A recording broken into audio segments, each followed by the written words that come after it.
Today we learn about the mitigation rule, particularly in the context of anticipatory repudiation. We'll first examine the pre-UCC case of Reliance Cooperage versus Treat, an Eighth Circuit decision from 1952. We'll then learn about how the UCC treats mitigation and how the Reliance Cooperage case might be decided under the UCC.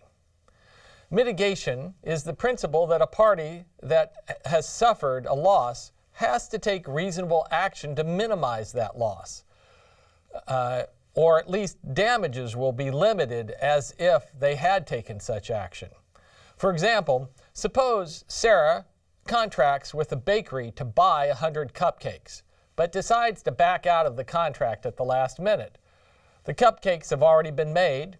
The mitigation rule suggests that the bakery should try to sell the 100 cupcakes to someone else before they go bad, or at least that her damages will be limited to those damages that she would have incurred if she had sold them or tried to sell them. So the bakery wouldn't be entitled to damages for all the cupcakes, just the damages that it couldn't mitigate. In other words, the cupcakes it couldn't sell. From an efficiency perspective, the mitigation rule certainly makes sense. We want to create incentives for the aggrieved party to minimize damages and avoid waste.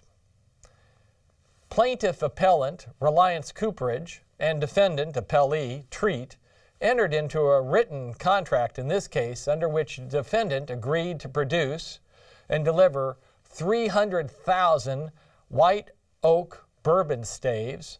The staves are the things that go into barrels, that make up barrels, and that these would be delivered by December 31st, 1950 at a price of $450 per 1,000 staves. Subsequently, the defendant seller repudiated the contract by letter and phone. On October 6, 1950, plaintiff informed defendant that they would hold him to strict compliance of their promise. Defendant never replied or performed. At trial, plaintiff requested damages of the difference between the contract price and the market price on December 31st, the date of contractual performance was due. The trial judge refused, instructing the jury that if they found that the defendant repudiated the contract, then the measure of damages should be the difference between the contract price and the lower market price plaintiff could have obtained upon learning of the repudiation. The jury awarded plaintiff $500 and the instant court reversed. The main issue in this case is whether the plaintiff was under an unconditional duty to mitigate damages upon learning of defendant's anticipatory repudiation. The court held for the plaintiff. There is no obligation to mitigate damages until there are damages to mitigate, and there are no damages accrued in this case until the date of performance. It's possible for us to break down the court's reasoning into two inquiries. First, the court held that a buyer, upon repudiation by the seller, may sit and wait in a rising market until the date due for performance and recover damages based upon the difference between the contract price and the market price at that date.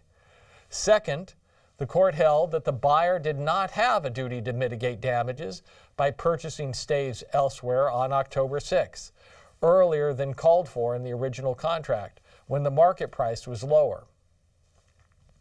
What's the rule under the UCC? Under Section 2610, the non-breaching party is given the option to wait a commercially reasonable time after the repudiation, or to cancel and seek damages. It is not clear what happens if the buyer waits for more than a commercially reasonable time and does not cancel.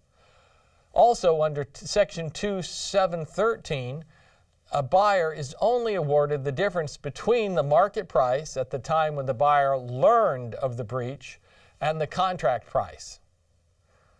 The opinion in the Reliance Cooperage case said that the buyer had no duty to mitigate, even if he accepted the anticipatory repudiation as an actionable breach of the contract. Is that consistent or inconsistent with the UCC? Well, it's probably inconsistent with the UCC. While at common law the promisee can resist repudiation, which remember is like an offer to cancel, which the promisee can reject. But under 2.713, the repudiation can only be resisted for a commercially reasonable time. After that time passes, the non-repudiating buyer's damages should not increase because the buyer failed to mitigate damages. In other words, the UCC is likely to deem that the buyer learned of the breach at the time a commercially reasonable time to wait performance had expired. Any waiting after that is done is that the buyer is at risk that the market price may turn against the buyer. After the buyer learns of the seller's breach, the buyer takes the risk of market fluctuations at his own peril. If the market price decreases after the date the breach is known, the buyer's damages should not decrease. If the market price increases after the date the breach is known, the buyer will not get any enhancement in damages. Under the UCC, a buyer has another option for damages after breach in addition to 2.713. Under Section 2.712, there is the option of cover. This cover damages describes when a buyer procures a substitute for the promised performance. UCC Section 2.712 says that after a buyer covers, the damages he is owed is the difference between the cost of the substitute goods and the contract price. Let's go through an example to see how this would work. Remember that Reliance signed the contract with Treat for $450 per 1,000 staves. Now suppose Reliance on September 1st, 1950 had canceled the contract because of Treat's anticipatory breach, and Reliance purchased 300,000 barrel staves at $500.25 per 1,000 from another producer. On December 31st, 1950, the market price had dropped back to $450 per 1,000. What damages would result if the buyer had covered in this way? Well, if the conditions of the UCC 2.712.1 are met, if the purchase was done in good faith and it was reasonable, then the damages should be the difference between the contract price of $450 and the cover price of $525. Without knowing more, it was probably reasonable for Reliance as a buyer to cover at the market price of $525, even though it turned out that it would have been cheaper to wait. Buyers usually don't have a crystal ball to know what will happen to the future market price. What damages would result if the buyer failed to cover? Well, then damages would be determined by another UCC section, UCC section 2.713. In other words, a court would evaluate what the market price was at the time of breach and award the difference between the contract price and that market price.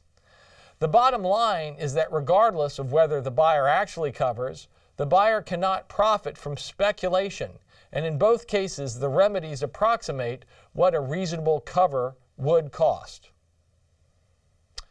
Now, suppose that Reliance still canceled the contract for breach in September and purchased the staves at $525 per 1,000. But now, instead, imagine that the market price, instead of falling, that the market price actually increased to $750 per 1,000 on December 31st, 1950. Instead of suing for damages under UCC Section 2.712, Reliance sues under Section 2.713, subparagraph 1. What damages would result? Well, the buyer can only recover damages under UCC 2.712 under this kind of a hypothetical. Actual cover that satisfies UCC Section 2.712 precludes recovery under UCC Section 2.713. There was some ambiguity in this because Section 2.712 is silent on this question, but a comment in Section 2.713 clarifies the issue. And basically, if you pursue cover and actually go out and buy substitute goods, you're going to be limited to 2712 damages. In summary, Reliance Cooperage held that there's no obligation to mitigate damages until the date of performance. The UCC takes a different position. The obligation to mitigate damages starts at the time the buyer learns of the breach. There are two ways to calculate damages. If the buyer covers and buys a substitute good, then UCC Section 2712 governs, and damages is going to be the difference between the value of the contract and the value of the substitute goods. If the buyer doesn't cover, then UCC Section 2713 governs, and damages is the difference between the value of the contract and the market price of the goods at the time the buyer learned of the breach.